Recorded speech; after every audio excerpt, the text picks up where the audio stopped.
more information, then that's probably the best way to approach it at this stage. And we can kick off proceedings with Senator Urquhart. Thank you, Mr. Rue. Good evening. I'm well. Mr. Rue, I want to start asking a few questions about developments that NBN Co have in the pipeline.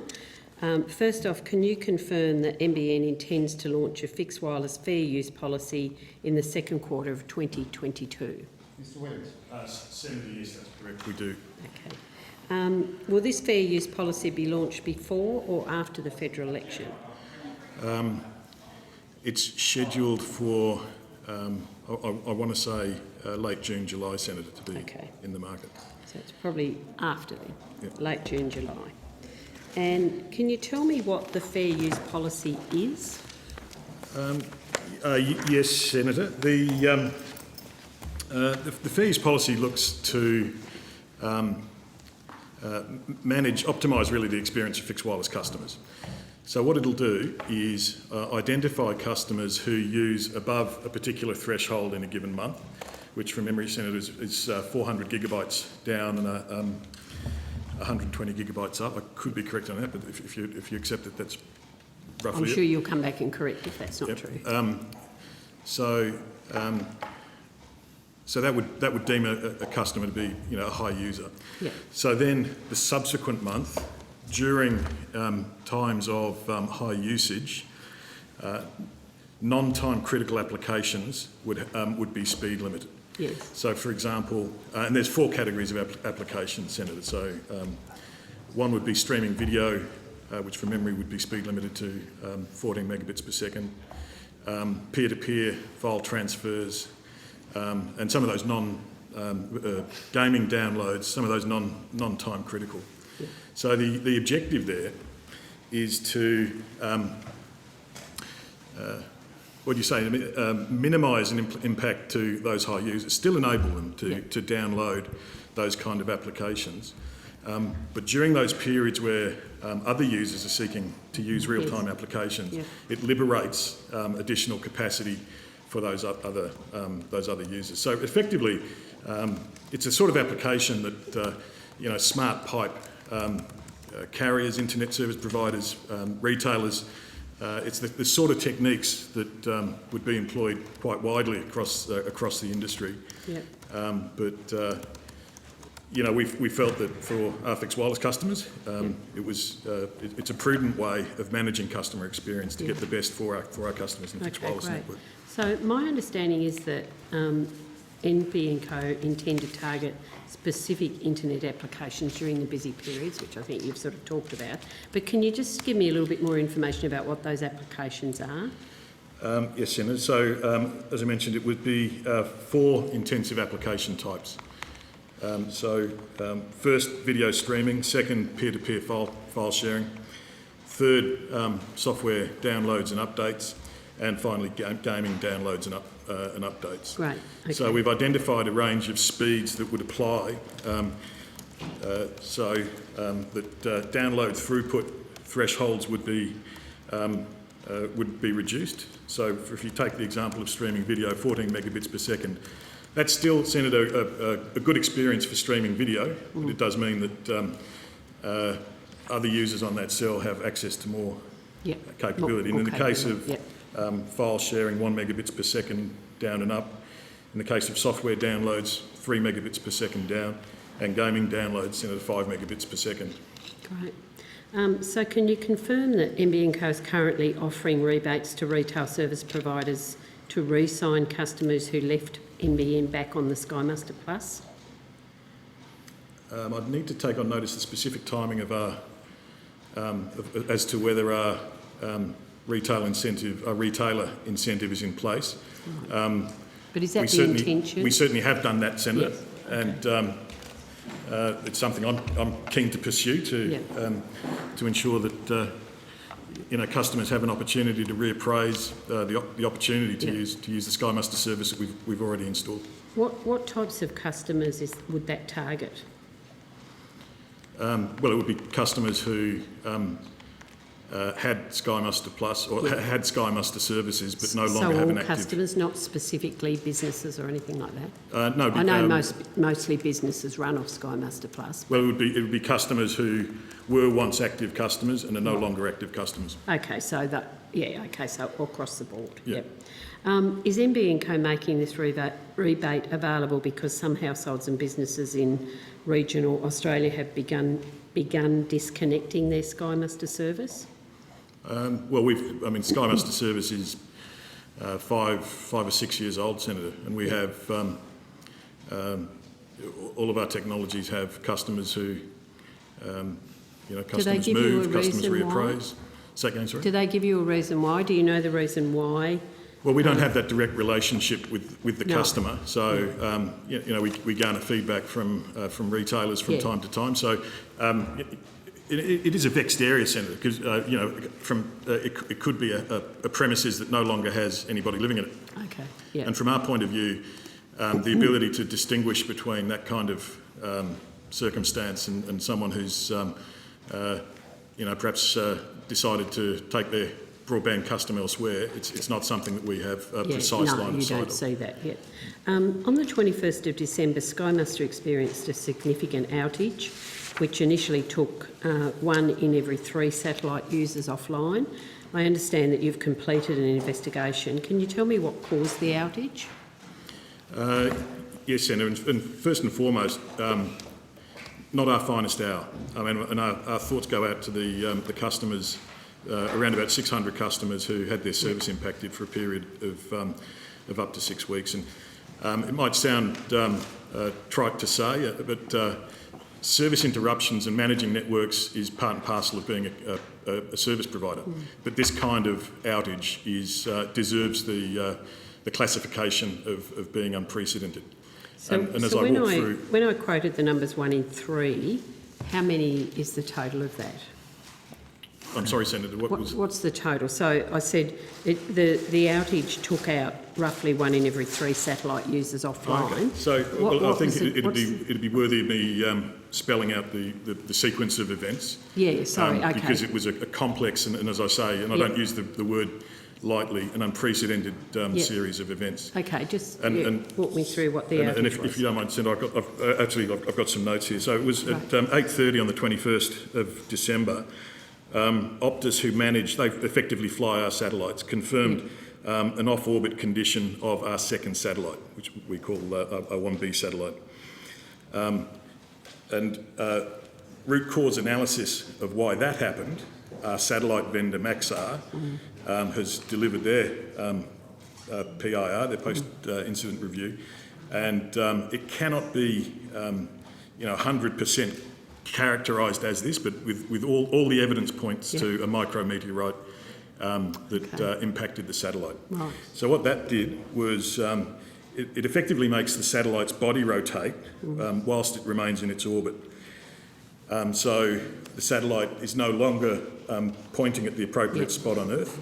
So the payload, the transmission system on that satellite is effectively switched off for that period.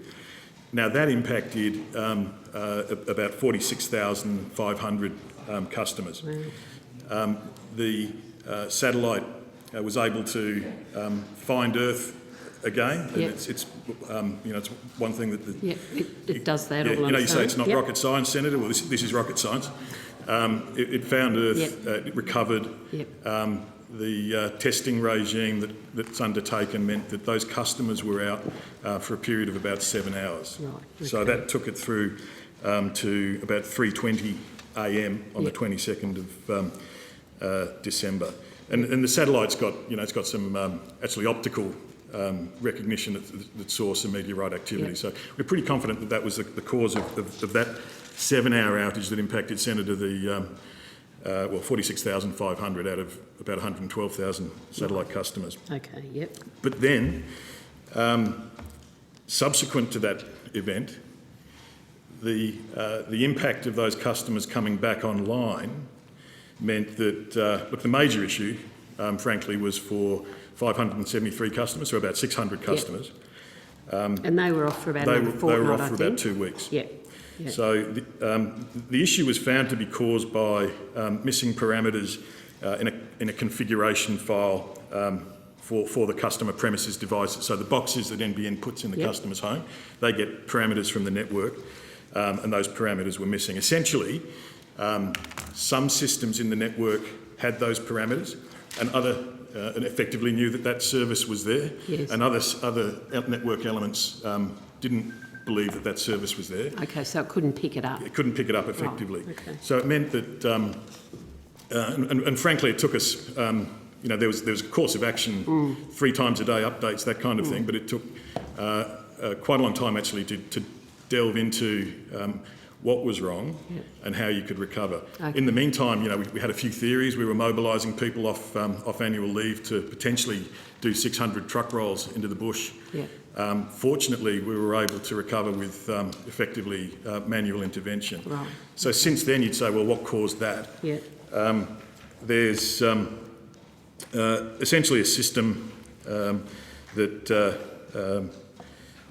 in some load balances that we believe was the root cause, and we're now working with our partners in the States to say, well, let's go down to the next level and the next level of root cause to understand how we can make sure it doesn't happen again. Okay. Meanwhile, we've got some, what would you say, emergency patches, workarounds, so that if we do identify this kind of thing happening again, we can rapidly identify it and rapidly recover services. Deal with it. Yep. Okay. So were any rebates paid to retail providers and those affected 600 users because of that excessive downtime? I'd have to take on notice that on the timing context, but our wholesale broadband agreement prescribes rebates for these kinds of these kinds of service interruptions. And is that an automatic rebate, or do people have to apply? Or it should be automatic. Automatic. Okay, thank you. And can I also confirm that you expect the FTTN coexistence period to continue up until the end of 2023 and beyond? Catherine, do you want to talk to that? Sure. Senator, the end of coexistence across the FTTN network is driven by a couple of different parameters, such as existing legacy services that are operating on the network. So where we can't end coexistence, it's because we are working with other providers to exit those legacy services so we can essentially fully power up the FTTN network. So the exact date, unfortunately, I can't give you. I can't confirm that date. Okay, but I guess the issue is it expected that it will continue up until the end of 2023 and beyond? Is that an expectation? Certainly the amount of lines that are impacted by coexistence are declining, and we have a program in place to work to rectify all of those lines. And I guess the amount of lines that have been impacted has been decreasing steadily, but I would have to check that date for you. Okay. Can you check that for me? And I guess my next answer is somewhat predicated on that, but I will put it to you. Does this then mean that NBN will not be able to deliver the minimum speeds required under law until 2024 or later, if it goes beyond 2023? Certainly lines that are impacted by end of coexistence, if for example they haven't ended coexistence by then, not all lines are actually impacted even if they haven't reached the end of coexistence. So that would absolutely have to be something that we would have to monitor very closely. Right, but that's a possibility. It would be a possibility if the those parameters were not met. Okay. So can you talk me through an aspect of the NBN copper network? Does the performance of a copper line in general terms slightly degrade year on year? Yes, it does, Senator. Okay. But, subject to, obviously, remediation work, service assurance work that we do. Yes. So can you tell me what causes this degradation? Again, Catherine can talk to detail, but it will be a series of what we call environmental and operational issues. So environmental issues could be things like water ingress, for example. Operational issues would be things around joints, pillars, cables. Yep. Okay. So by how much does the bit rate performance of FTTN on average decline each year? Again, it depends on the work you do, but if you did nothing, our engineers, think it's between 2 and 4%. Yeah, my thought was it was around between 2 to 3%. So. Yeah, so I'll call it 3, but Senator, that's not for every line. No, So I understand that. That's the average across the 4 million lines. I did ask on average, so. Okay, sorry, I just want to be... That's all right. And that, Senator, assumes, of course, our job is to do something about that, which is why we have service assurance, network assurance, network augmentation, and so on work that we do. So with regards to making fibre lead-ins available to customers on the FTTN network, I understand that will be launched in the second quarter of this year. FTTC? Yeah. Yes, Senator, we're looking to launch that. Can you tell me when? Look, sometime between now and June, we think. Okay. Can I just check, do you have lots more? I've got about another probably 8 or 9 in this group, and then I'll be done, and then Louise has got some. Why don't we exhaust you, then Senator Davis has 5 minutes. That's and great. then we come back to you, Senator. Happy to do that, right? yep. Senator Urquhart, can I... Thanks, Sorry, Senator Urquhart. I know you want quick answers, Chair, but we just want to get the FTTN launch. FTTN launched first in March, and then if there's any learnings from that will drive the So time. you said between now and June, so will that be launched before, during or after the election campaign? Senator, that's something we actually need to consider as to whether it's something we should do or not during a caretaker period. Right. To be honest with you, it's we gave a date of, I think, early May to the retailers, but we need, as I said, I want to get FTTN launched first, and then we need to think about whether that's something we should do during, if there is caretaker. And when will you determine that date? We will get advice on the caretaker conventions, Senator, and then we will make a decision on that. Yep. So can you confirm that on fibre to the curb, consumers will need to purchase a 250 megabit per second plan to be eligible for the upgrade? Or above. That's the current intention, yes. So, Mr Rue, the lack of detail surrounding the fibre backflip overbuild of the copper seems to be an ongoing issue. I want to talk through documents that the NBN Co has released to retail providers about the qualification and assurance processes for the fibre upgrade. So NBN Co has said it will charge a downgrade fee if a customer orders a higher speed plan to get the upgrade, but then downgrades to a slower plan within 12 months. So how much will NBN Co charge for the downgrade? I believe it's $200. Okay. If a premises downgrades after 12 months, say at the 14-month mark, there is no downgrade fee? That's correct. Okay. In August 2021, NBN Co said that up to 10,000 FTTN premises would be involved in an upgrade trial. However, that number was then scaled down to 525. So this included 500 for fibre to the node and 25 for fibre to the curb. Why was it scaled down? Yeah, Catherine, do you want to talk to this? Or Sure. Yeah. So we engaged in a consultative manner with the retail service providers for them to essentially put out expressions of interest to their customers. And due to a number of things that the retail service providers had going on, the need to develop IT systems and processes, some of them elected not to participate in the trial. Right. So therefore, that sort of limited the numbers that would participate in an early trial. Can you tell me which retail providers participated in the trial? I would definitely. I'll have to take that. We'll get that for you, Sandra, before tonight. The team will. Have the 525 spots been fully filled? I will need to check that as well. Okay.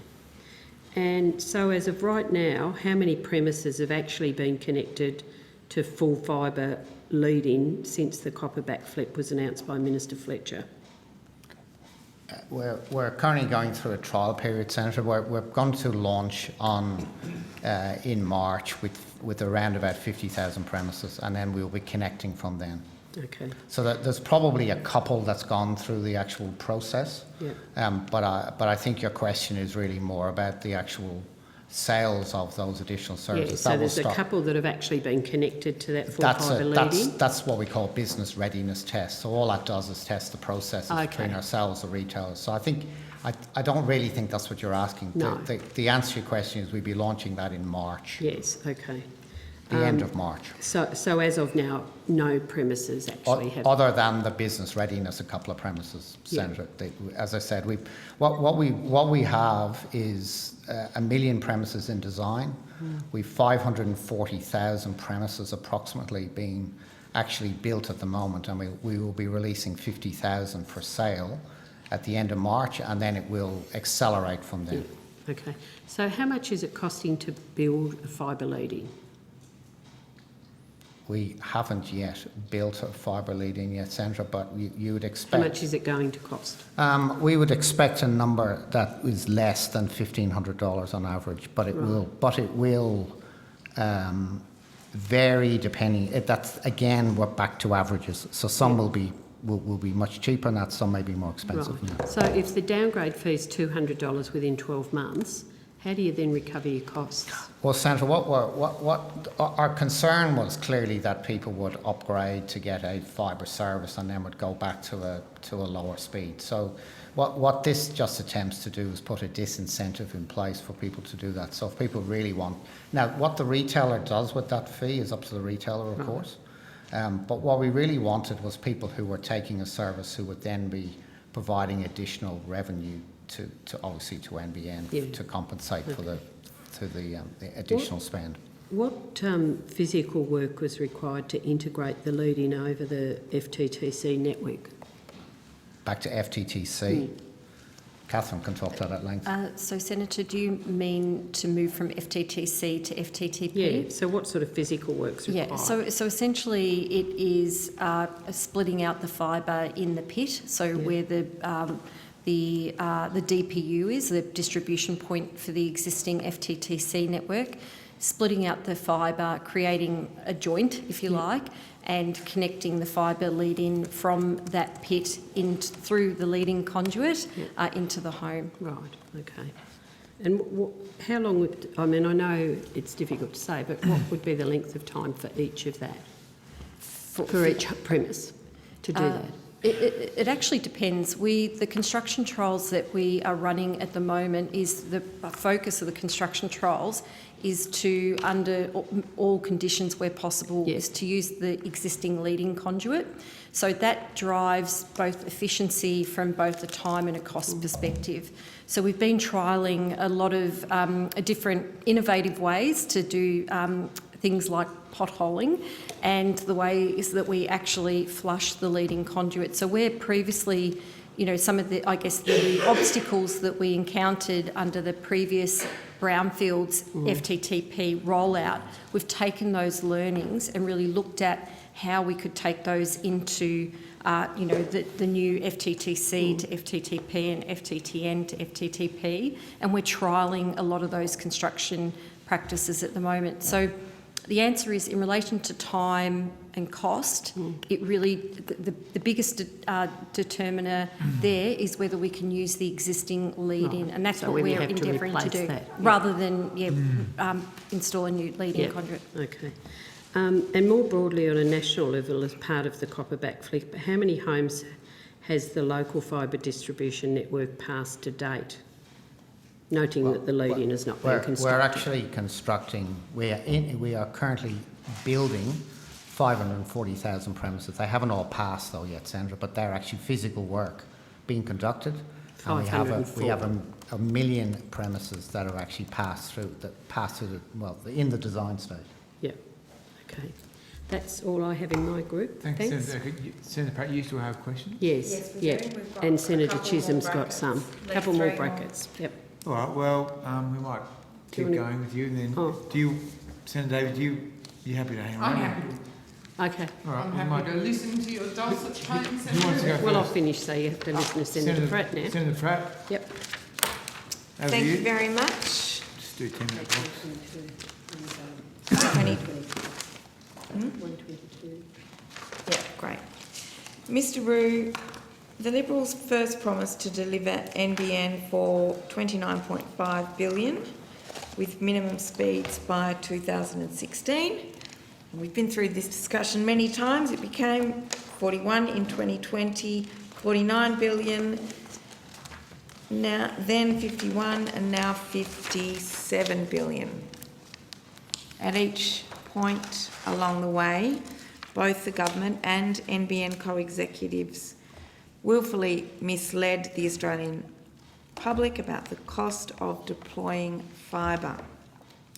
Can I ask, now that that's been revealed, what internal processes, governance and probity arrangements do you now have in place to ensure the company cannot be politically manipulated and exploited in the manner that occurred between 2013 and 18?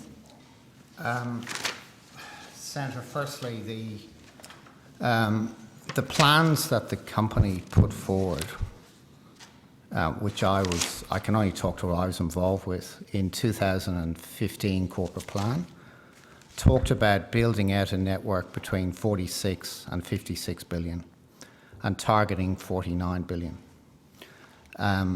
So, Senator, within that programme of work, from the plan the company put forward in the 2015 corporate plan, the initial build, was delivered within that range. We then talked about an additional investment of two lots, 1.5 billion and 4.5 billion, and that was in a couple of quarters. I've lost the years, Senator, but a couple of years before that, a couple of years ago, I think 2 years ago, we talked about that. So the governance the company had to deliver what we said we would deliver between 46 and 56 billion was actually in place. In terms of the operations that are given to me, and that is on me and my colleagues and the board, is a statement of expectations. And it's our job to really not comment upon policy, but to deliver upon the statement of expectations. And that's of whatever government of the day it is.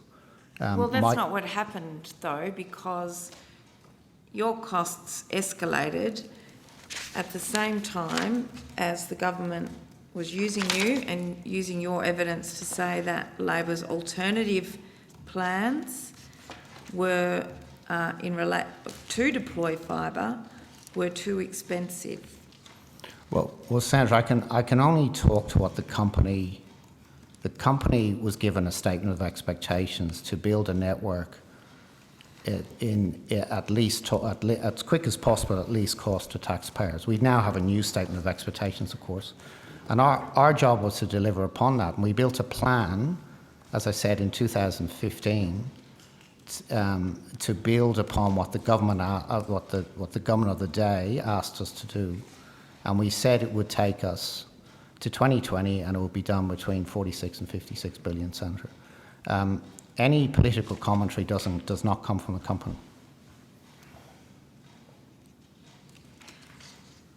Now or in the future, Senator. It's not our job to talk to policy. But you acknowledge that you've been used in the past for political manipulation in relation to, costs that you now recognise as being in that frame that are parallel to what Labor was proposing at the time. Well, Senator, there's always been political commentary around NBN. That's the world we live in, and I'm sure that will continue. But again, Senator, my job is to deliver upon the statement of expectations of the government of the day, and I will, always faithfully do that. Statement of expectations to participate in that political manipulation? No, the statement of expectations to in the past, which was to deliver a network, okay, in a certain cost effectively as quickly as possible, and the current statement of expectations, which asks us, amongst other things, to ensure that the nation benefits from economic and social benefits of the network. Okay. The corporate plan forecasts that NBN Co would have 8.7 million activations by June 2022 and $5.6 billion in revenue. That was the 2019 corporate plan. Can you confirm that despite having a footprint that is 300,000 premises larger than was assumed at the time. NBN Co will not only miss the aforementioned activations, but will miss also the 5.6 billion revenue target by a significant margin as well. The expectations of our revenue this year, which we laid out in last year's corporate plan, is with between 5 and 5.2 billion, Senator. And we're pleased with the half-year results. It shows we're on track to deliver a programme that's within that range. Yes, but that was last year's corporate plan. My question was in relation to what you forecast in 2019, and that you acknowledge that what is now, what your new targets are missed compared to what you were forecasting in 2019. I think, Senator, this has been a regular sort of line of questioning in Senate, and I can only simply repeat what I've said in previous times, and that is that long-range forecasts change over time, and that all long-range forecasts change over time of every company. Obviously, between 2019 and today, we've had a global health pandemic, which we provided significant support to industry and community, as we should have. And as I said during the half-year result briefing, that held back our average revenue per user. And I don't resile from that, Senator, because it was the right thing to do to support our retail partners and support the community through that health challenges that people have. But that wasn't my question. In relative terms, NBN Co are behind in both activations and revenue, and the cost of the rollout is $6 billion greater than forecast in the 2019 corporate plan. Well, Sandra, in terms of the additional spend, that's because we have commenced a program of upgrading the network, which is a new part of, which was not in the, did you say 19 plan, Senator? I think you did. Yeah, that's which was not in the 2019 plan, Senator. So as you would know, in the, I think it was the 2020 corporate plan, we had, or 21 corporate plan. We had additional investment of $4.5 billion. I hear what you're saying. So in that context, NBN Co is now also forecasting a higher internal rate of return. Is that correct? I think the internal rate of return increased. I think that's correct, Senator, yes. Okay.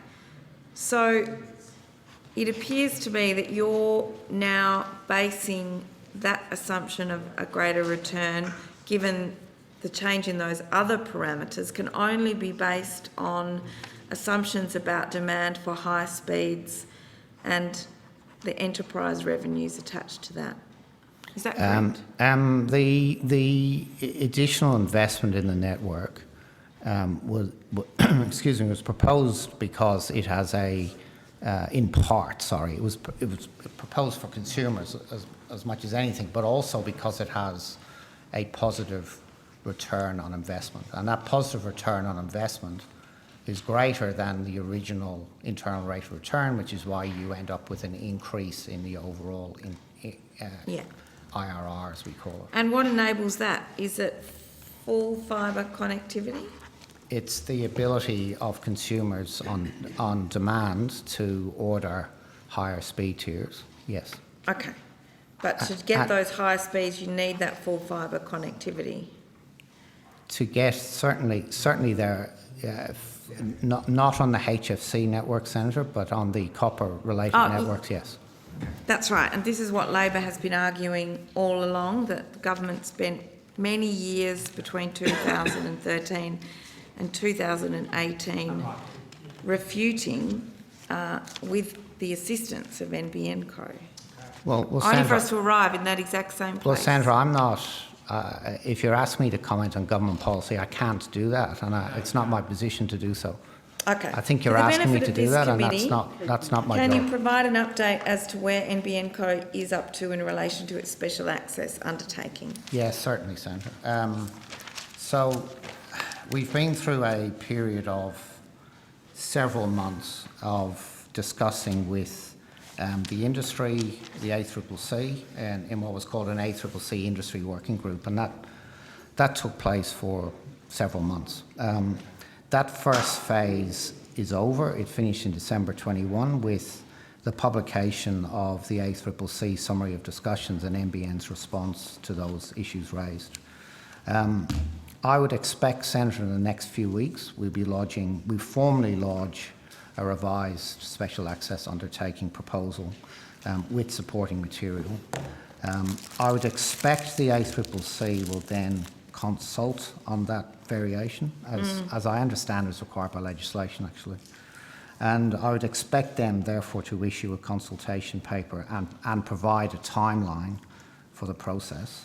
Okay, so as I understand it, the ACCC has concluded its working groups on the future of the regulatory framework for wholesale access to the NBN.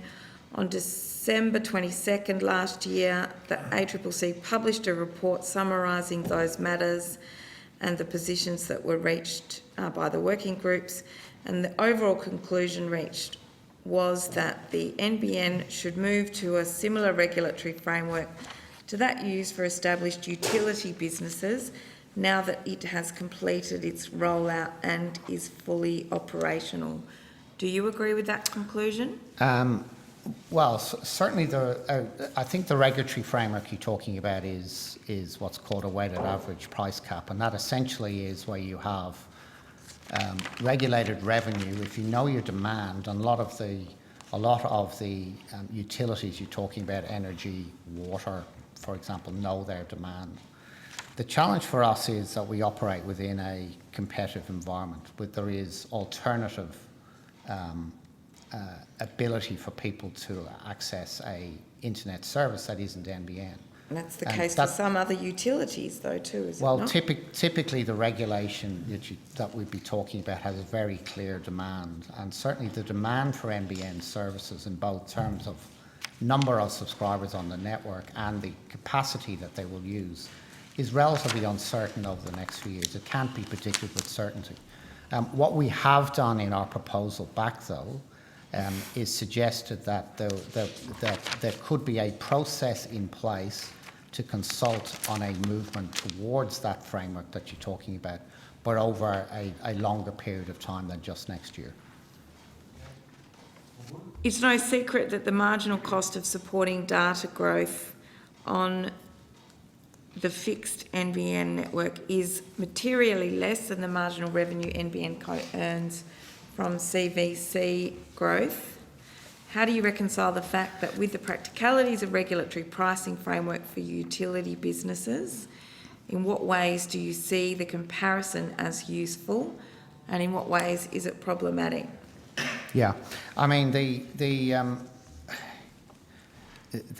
is a long discussion, Chair, but I'll try and answer you, Senator, in this way. What we've put forward is an attempt to balance industry feedback, ACCC feedback, and our own needs to generate cash flows so that we can sustain our business, service, pay down debt, reinvest in the network, and deliver upon the statement of expectations from the government. So what we have done is responded to that feedback with revised pricing constructs. For example, we've looked at moving 100 megabits per second and above to AVC only. We've looked to move CVC to being utilised, not provisioned data, half-yearly reviews of that actual data, positioning 25.5 at entry level and having a voice-only product, as well as those regulatory frameworks you talked about. So I think, Senator, the reconciliation is an attempt to balance what are the policy issues, the need for NBN to deliver policy issues and the commercial requirements, together with feedback from industry and the regulators. And what we've put forward is an attempt to balance all of those issues. And that's a very quick answer to your question, Senator, which we could be here for many hours discussing. Thank you for being succinct. Can you answer how much more time you might need? I've got about 6 more questions. Okay, why don't you... Rapid fire on this, and then Senator why don't you knock yours off? Then has a bracket then. Let Senator Davey knock hers off and then... Just roll through. Okay. NBN Co's current flat pricing is for 100 megabit per second services and above. Retail providers such as Aussie Broadband have suggested this should be expanded to the 50 megabit per second tier. What are the trade-offs involved with which speed tiers are on the flat pricing construct and how that interacts with the company's long-term strategy? That again is another long answer. I'll try and Thank you. I'll try and be very quick. The advantages of CVC, Senator, is that lower data users have essentially a lower wholesale charge than higher data users, and that's actually consistent with water, electricity, gas you were asking earlier. The fact that lower data users have a lower wholesale charge enables retailers to create, if you like, lower price capped plans. The alternate that may be suggested is an average charge. That average charge, though, will be lower for higher users and higher for lower users. So the challenge is that where you have plans with a data cap, and there's not many in 100 megs, by the way, they sit at 50 and below. The challenge there is that in that event, those particular plans would see a rise in wholesale price and therefore retail price. The other point about those data cap plans is they are skewed to older population, lower income, people who receive government subsidies, regional bodies. The other thing, Senator, again, without knowing the Chair wants me to be brief, is that we've also proposed the 25 and the 12 plans. Essentially, that 25 is repositioned at the lower end. The challenge we'll have is, again, balancing the economics to be able to have that merger of 12 and 25. So what we want to do, Senator, is balance the economics, but also ensure that that lower users or those individuals I talked about of lower income group or older Australians are able to have price affordable plans. Ensure we manage our revenue streams, and the best way to do that, Senator, is to have CVC charges on 50 megs and above. Sorry, 50 megs and below. Yeah. That's what we're trying to balance. Okay. The trade-off is the simplicity that you're talking about against lower users. And Senator, sorry, just finally on the simplicity, that's why we have suggested we move to utilise, not provision data. That sounds just words, but actually that will drive a lot of efficiencies in the retailers. Okay. I understood most of that. It's a very long answer, I have to say.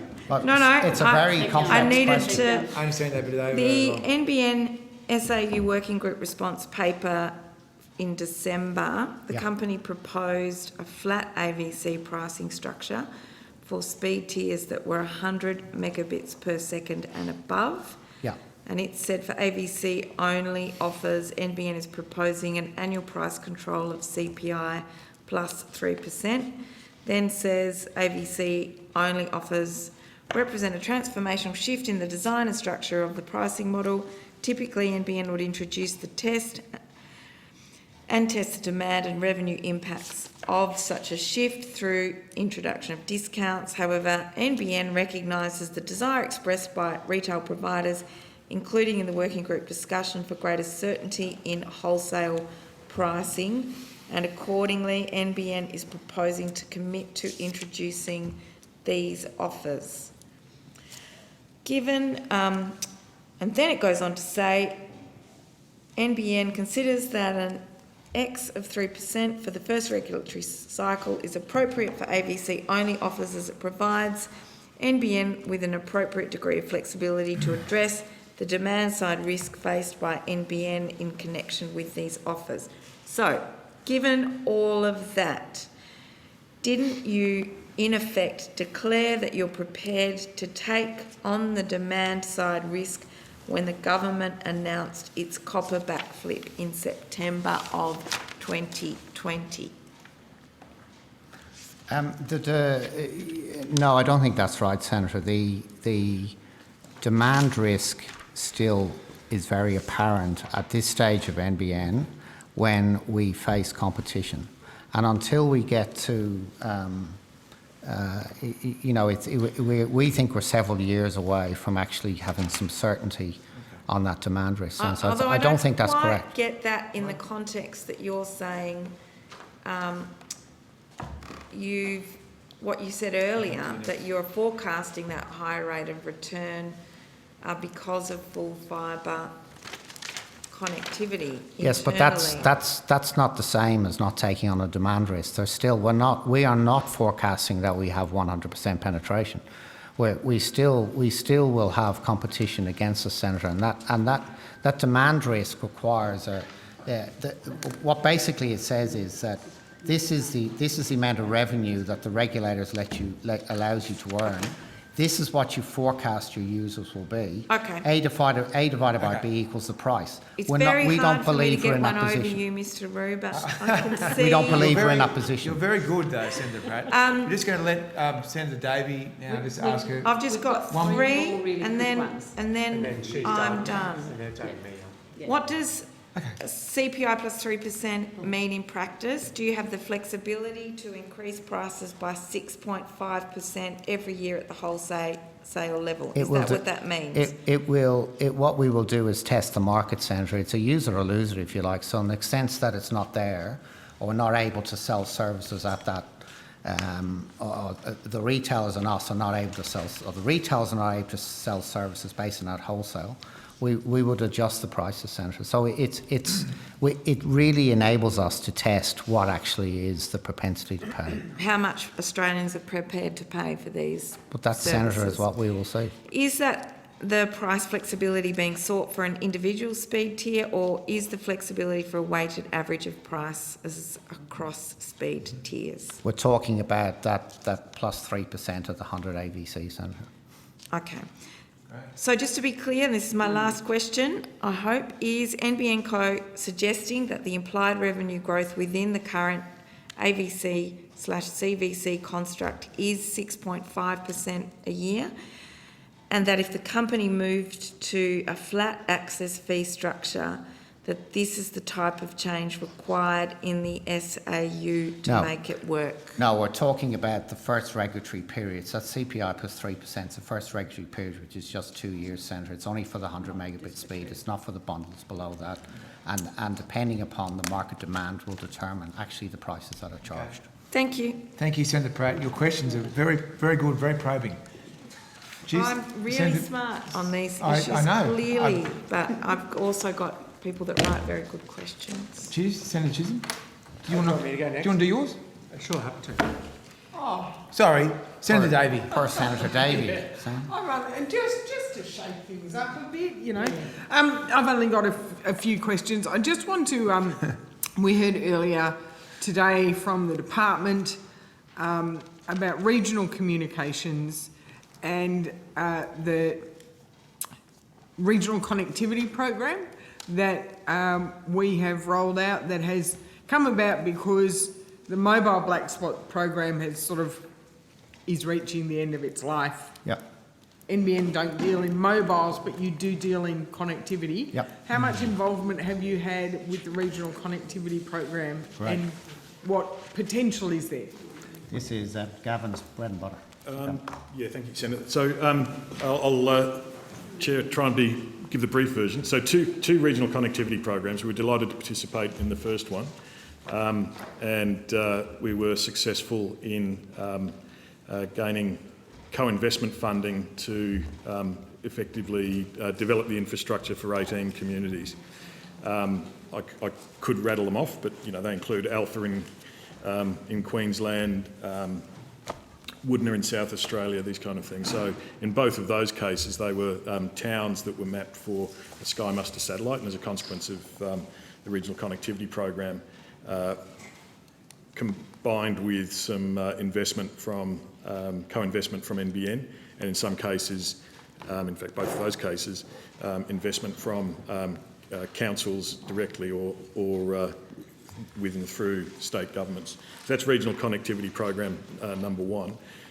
Regional connectivity program number two had applications close, I think it was last Thursday, if I've got my weeks right, time flies. And between 1 and 2, we've engaged very closely with jurisdictions, with councils through my NBN local team, with people right across the country, and work to identify those place-based solutions and drum up some proposals. Those proposals are subject to commercial in confidence and NDAs, but we were pleased to submit around about 30-odd proposals covering about 41 locations as part of RCP2. So we look forward to hearing the outcome and fingers crossed, Senator. I won't delve into your round 2 applications that much, but just back onto the round 1, those examples. So had it not been for the regional connectivity program, was the only option for those very remote communities a satellite dish on every house, sort of through the Sky Muster program, which being a Sky Muster customer myself, I love it, but it's not the cheapest option for internet connection. Well, fixed wireless and satellite aren't subject to a forced disconnect as NBN's fixed products are. So every customer on the fixed wireless and satellite network chooses to be there, and they may choose other alternatives. So I think it's not the case that that's their only option. And we saw in Woodner just in the last couple of weeks that many homes and businesses in Woodner are not connected with Sky Muster service. They continue to be served by ADSL, and they had issues there. But materially, the NBN option, Senator, is Sky Muster, and we've signed the area flip with Woodner Council. We look forward to mobilising our crews to fibre up Woodner. But is it more of a centralised Sky Muster rather than each individual house? Well, in the case of fibre to the premises, so we'll be building fibre to the premises across the town. That's fantastic. Yeah. And just, do you see the regional connectivity program going forward as I note on the regional telecommunications review that was tabled only yesterday, so I haven't digested the whole lot of it, but I've had a quick look.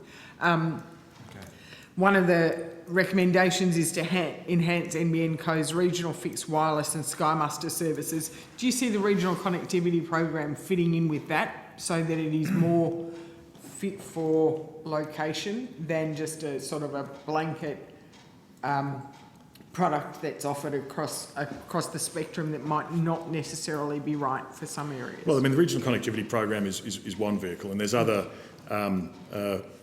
funds, like Building Better Regions funds, a range of other funds on federal and state. And in the case of NBN, we have our Regional Co-Investment Fund, just to add complexity, which really speaks to around about $300 million of co-investment. And we're in the phase now, in the last months, of getting applications under that scheme. So there's a range of schemes, and a number of those include building fixed wireless services, and that is an option. For example, flipping a town from satellite to fixed wireless could be a very valid option for under regional co-investment, under the RCP, Regional Connectivity Program, or other vehicles. And those place-based solutions, do they still require a retailer partner as well? Not necessarily, Senator, to build the infrastructure. Typically, inevitably, we're working with local councils, local chambers, to make sure that they are place-based solutions. Ultimately, by NBN building out infrastructure, we are an open access provider, so as a consequence of us building out that infrastructure, customers can access the full range of, in the case of fibre to the premises, any retailer that retails that in that area. Okay. That makes sense. Thank you. That's me done. Thanks, Senator Davey. Okay. Chair, can I just answer one question? Just trying to wrap it up now. So, what's that? Can I just answer one question, Senator? If it's brief, yep. Oh, very, very brief. Yeah. We have 7 retailers who have signed test agreements for FTTN to P. Oh, sorry. I'm answering your question, I Senator. was We've 7 distracted by the You asked me chair. how many retailers. We've 7 have signed Yes. test agreements. We have 20 connected, 20 premises connected, not 2, what I said, 20. Yes. And we have 31 more in the pipeline. Thank you. You've got to have a bit of fun. I know. You've got to poke fun at yourself. Righto, Senator Chisholm. Thanks. I should be done by 10. These ones. I refer to question on notice 4482 that was submitted by Senator Sheldon. This is directed to the Minister representing here today. This was submitted by Senator Sheldon on the 17th of December and asked the Minister representing the Minister for Communications, which I think is Senator Hume. Ordinarily the Senator would be, yes. Okay. It requested a breakdown of premises in NBN upgrade suburbs in remote areas. This question on notice is now a month overdue. What's the cause of this delay? I don't know, Senator Chisholm, but I'll endeavour to find out before 10 p.m. what the reason for that might be. I was being a bit facetious on the 10 p.m. Sure. Just to annoy the chair. So you might have I'm sure someone's listening that might be able to provide us some guidance anyway. He's gone missing. On a similar note, question on notice 4481, which was in a similar vein, requested a breakdown of premises in NBN upgrade suburbs in regional areas. That is also now a month overdue. And I was wondering if you could identify the cause of the delay there. Likewise, I will do the same. You don't seem to have that. Yeah, but it's not in this collection here. We have 4480 and 4482. How convenient. How convenient. We understand they've been, I know you're addressing to the Minister, we understand they've been tabled. Is that right? So I don't know if someone can help you, Senator Chisholm. Okay, thanks for that. Mr. Rue, I wanted to turn to return to question on notice 4447 in relation to NBN Co's mistreatment of subcontractors. Sorry, Senator Chisholm. 447, you said? 4447. 447. Do you have 4447? Yeah.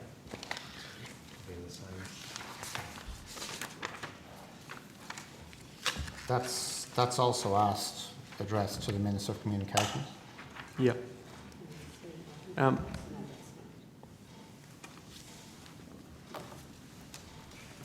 Has any senior executive in the company had their bonus reduced because of the unethical attempt to cut subcontractor pay under the guise of an IT system change? Sorry, can you repeat the question, Senator Chisholm? Sorry. Has any senior executive in the company had their bonus reduced because of the unethical attempt to cut subcontractor pay under the guise of an IT system change? There was no unethical attempt to adjust pay, Senator. Okay. So you adjusted pay, but only in an ethical way. I'm sorry, Senator Pratt, I can't hear you. You adjusted pay, but only in an ethical way. No, we had challenges with the implementation of a ticketing system, which we have spoken about before, which Catherine has talked about at length, Senator. But there was no unethical reduction of anybody's pay, Senator. Okay. Was there a KPMG audit done? There was a review requested of management to help us determine learnings from the implementation of the system. Okay, and what did that find? Catherine, do you want to talk to stuff we talked about before? Sure. So that report gave us insight into some of the difficulties that the technicians were having with the implementation of the new IT system. So as part of that review, we did interview 27 technicians, our contracting partners, to get information about how they were experiencing the app and the schedule of rates, if you like, in the field. So we use that as a way to hear, to get the voice of the workforce and to take that feedback back to make sure that as we continue to work on the implementation of the new system, that we're taking their feedback in mind. So we did uncover that some rates needed adjustment, some rates had gone up, some rates had gone down. But what we did find was that some subcontractors, because keeping in mind we did implement this IT system during COVID, so usually with such a large rollout of a system and process change like this, there would be, very detailed induction of technicians. We did find that there was a change management gap, if you like, and unfortunately that did lead to some contractors in the field being unsure how to use the system and unsure what rates that they could claim. Okay. I just wanted to move on to a question on notice 158, which is a question that's been put in several forms over the course of last year. Mr. Earl, I'm sure you're aware of that question. I'm not, no, but I'm just about to become aware. So it goes to a serious matter as to whether figures in a public NBN document, which came at a cost of $4.5 million to the taxpayer, were manipulated or altered to support Liberal Party misinformation about Labor's original fibre rollout. I just wanted to put some facts on the table. Page 102 of the Strategic Review claims the cumulative capital expenditure for Scenario 2, the redesigned fibre rollout, is $12 billion less over the peak funding period, financial year 11 to financial year 24, than when compared to Scenario 1. This is shown in Exhibit 4 to 6. However, when we examine the peak funding figures in Exhibit 4 to 6, they only decreased by $9 billion. This does not appear to be mathematically plausible. Questions pertaining to this discrepancy have been put to the Department on several occasions over the course of 2021. The Department was so intent on distancing themselves that they said the question was a matter for the NBN Co, and then did not even transfer the question on notice to the company. In its most recent response, the reason the NBN Co has given for the peak funding decreasing by $9 billion and not by $12 billion is, and I quote, page 17 of the Strategic Review document sets out the differences in peak funding between the two scenarios. This includes $1 billion lower revenue and $8 billion lower CapEx spend in the forecast period. There are three reasons why this response to the Senate is incorrect. The figures NBN Co are referring to are cumulative capital expenditure and revenues for the period financial year 11 to 21. This is not the peak funding period associated with the report for either Scenario 1 or 2. The claims period is financial year 11 to 24, which is also stated on page 56. Second, and most amusingly, if revenue decreased by $1 billion, it would have caused peak funding for Scenario 2 to increase, not decrease. NBN Co have actually added the figures in the wrong direction in an attempt to mislead the $9 billion figure. Third, in Scenario 2 is claimed to be faster and more efficient than Scenario 1. This begs the question, how could it be generating revenue more slowly?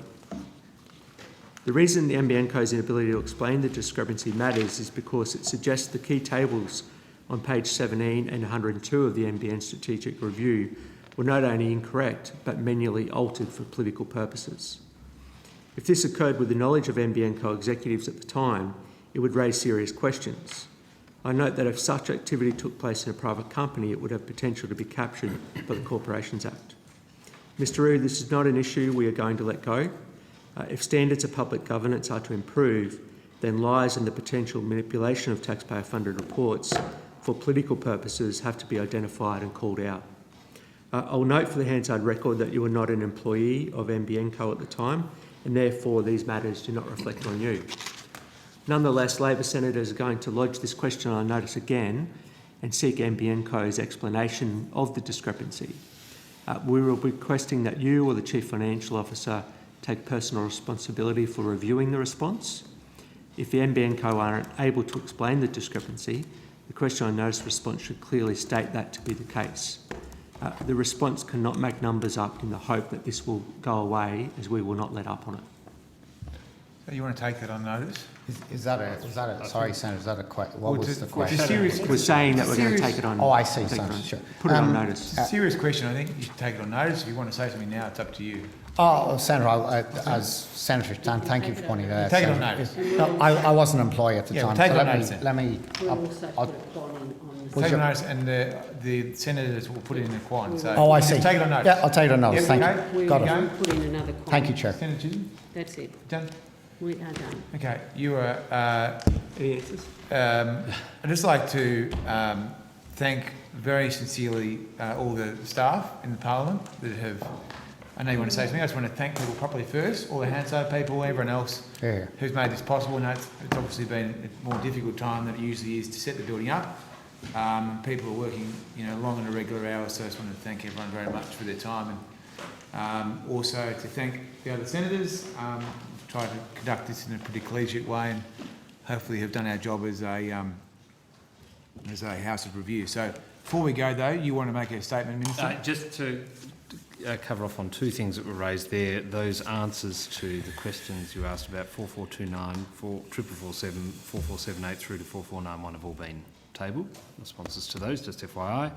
And then back to Senator Pratt's question before, I've been provided this. I'm advised that the Minister's position has not changed from Minister Hume's evidence earlier today. A letter dated the 4th of February 2022 was written by the WA Minister for Police to Minister Fletcher. To date, Minister Fletcher has not received this correspondence. The letter was provided by the Australian to Minister Fletcher's office on the 9th of February. Minister Fletcher responded to the letter, which again he has not received, through ordinary channels on the 11th of February, indicating he has contacted TikTok and Snapchat.